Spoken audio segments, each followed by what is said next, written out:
Et hop tout le monde, c'est Jericho, j'espère que vous allez bien les amis, j'espère que enfin pour ma part ça va nickel. On se retrouve aujourd'hui les amis pour une toute nouvelle vidéo, j'espère sincèrement que celle-ci vous plaira. Les amis, on va découvrir ensemble certains animaux dont vous ignorez l'existence, peut-être vous le connaissez, peut-être vous le connaissez pas, car je sais que la plupart d'entre vous, enfin on va dire la majorité d'entre vous ignoraient l'existence de ces animaux un tout petit peu spéciaux, bizarres même.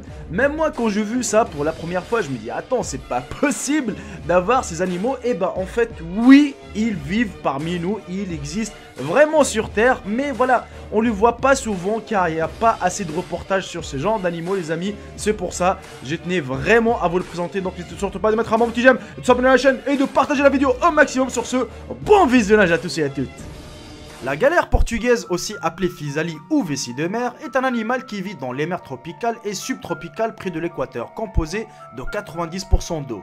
Cet hydrozoaire se présente sous l'aspect spectaculaire d'une bulle de carbone à laquelle se rattachent le long de filaments urticants de 10 mètres pouvant atteindre 50 mètres. Ces armes dévastatrices emplies de venin mortel qui leur servent à attraper et tuer leur proie. La galère portugaise fait partie de la famille des siphonophores, à savoir des animaux composés de plusieurs organismes. On pourrait croire qu'elle est inoffensive, surtout lorsque l'on s'attarde sur ses sublimes reflets violets et bleus. On est bien d'accord que c'est vraiment joli à voir, mais les amis, je vous déconseille de la toucher si vous le voyez au bord de la plage ou même dans la mer. Si vous la voyez, ne la touchez surtout pas, car vraiment, vous pouvez prendre une petite photo, une petite vidéo avec, ça y a pas de souci, mais surtout pas, il faut pas la toucher. Parfois, voilà, vous allez la croiser, vous allez voir l'animal qu'il est vraiment mort au bord de la plage. Même s'il est mort, il reste quand même dangereux. Donc un conseil, il ne faut pas toucher cet animal, soit vivant ou mort. Cette grenouille les amis est une espèce endémique de l'Inde. La femelle adulte a le dos violet avec une petite tête et un museau pointu. L'animal n'a été découvert que très récemment. Alors retenez bien son nom les amis, car vraiment elle est très long. Elle s'appelle Nasica batrachus. Cette espèce est endémique des Ghats occidentaux dans les états du Kerala et du Tamil Nadu en Inde. Elle passe pratiquement toute l'année cachée dans le sol et sort de terre seulement pendant la mousson, durant environ 2 semaines afin de se reproduire. Ce mode de vie très discret explique peut-être pourquoi l'animal n'a été découvert que très récemment. L'espèce a été découverte en octobre 2003 par le belge Frankie Boussit de l'Université libre de Bruxelles et par l'Indien Satyabhama de l'Institut de recherche et du jardin botanique de Palode. Cependant, l'animal était déjà bien connu des populations locales et suivant des analyses génétiques, cette espèce serait proche de la famille des Soglossidae endémiques de Seychelles. Elle est assez spéciale cette grenouille les amis, on est bien d'accord. Le lézard cornu est un reptile de l'espèce Moloch appartenant à la famille de Gamidae, dont le corps est hérissé d'épines, justifiant aussi ses autres surnoms comme le diable épineux ou les diables cornus. Le Moloch vit dans les régions arides et sablonneuses d'Australie occidentale. Son corps massif d'une longueur de 20 cm environ est pourvu des pattes et d'une queue, et recouvert de grosses écailles épineuses, brunes et orangées. En dépit de son apparence redoutable, il est totalement inoffensif pour l'homme. Son régime alimentaire est presque exclusivement constitué des fourmis, c'est un myrmécophage. Il les attrape avec sa langue gluante à la sortie de la fourmilière auprès de laquelle il se pose. Un repas ordinaire est constitué d'à peu près 300 à 6000 de ces fourmis. Après l'accouplement, la femelle creuse un trou dans le sable où elle dépose une dizaine d'œufs. Afin de se protéger des chaleurs extrêmes, il s'enfonce complètement dans le sable pour y retrouver un peu de fraîcheur. Pour le suivant les amis, je sais que la plupart d'entre vous est en train de rigoler déjà, oui, parce que comme vous voyez pour la première fois la photo de ce poisson, vous avez l'impression qu'on a mis du rouge à lèvres au poisson. Et ben non, en fait c'est naturel, il manquait plus que les lunettes. Et ben ça va être un petit poisson de bureau, qu'est-ce qui se passe? Non franchement, bah il s'appelle le Red Lipped Batfish. C'est une espèce de poisson chauve-souris que l'on retrouve aux îles de Galapagos. Oui les amis, ça existe ce poisson et il vit à des profondeurs de 30 mètres ou même plus. Bon, j'ai pas beaucoup d'informations sur ce genre de poisson, mais comme vous le voyez pour la première fois, on est bien d'accord, c'est rigolo. Mais voilà, donc peut-être vous le connaissez, peut-être vous le connaissez pas. J'y tiens quand même à vous le présenter dans ce top. Cette fourmi panda, ou plutôt cette guêpe sans ailes, est extrêmement difficile à trouver. Elle vit dans les forêts de Pils au Chili. Le peu de spécimens qui ont été collectés étaient hermaphrodites et venaient d'une région côtière près du centre du pays.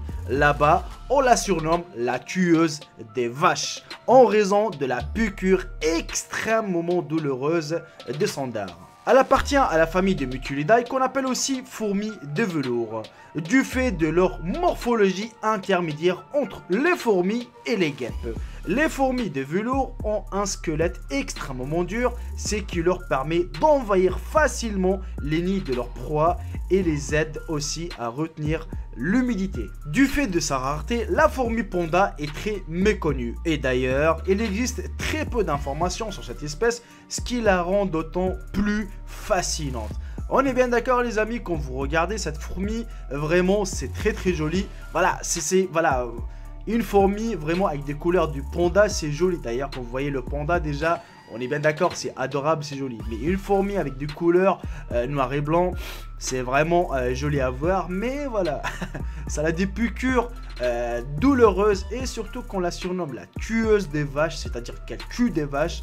Alors imaginez vraiment la piqûre les amis. Le poisson perroquet bleu est uniformément bleu avec une tache jaune sur la tête. Aucune autre espèce de la variété a cette couleur bleue uniforme chez les adultes. Les poissons perroquets les amis ont un corps massif, allongé, légèrement comprimé, au profil arrondi, recouvert des grosses écailles cycloïdes et selon l'espèce, la taille oscille de 20 cm à 130 cm. Le régime du perroquet bleu se compose des petits organismes trouvés dans le sable. Leurs dents ont fusionné un bec de perroquet afin de mieux gratter les algues. Les grands spécimens mâles développent un gros museau assez spectaculaire.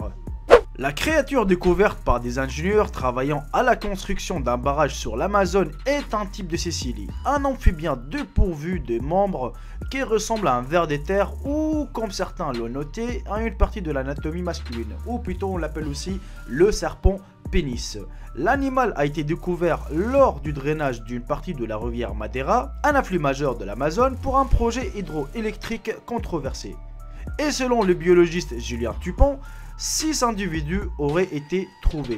On en connaît peu sur l'espèce, mais on pense qu'elle est aquatique, qu'elle n'est pas dotée de poumons et respire donc par sa peau. D'autres individus ont été trouvés près de l'embouchure de l'Amazone, à plus de 2500 km. Les cécilies sont une espèce de prédateur typique, se nourrissent des petits poissons, des petits vers et autres invertébrés aquatiques. Ils ont une vue très faible et se déplacent principalement à l'odeur.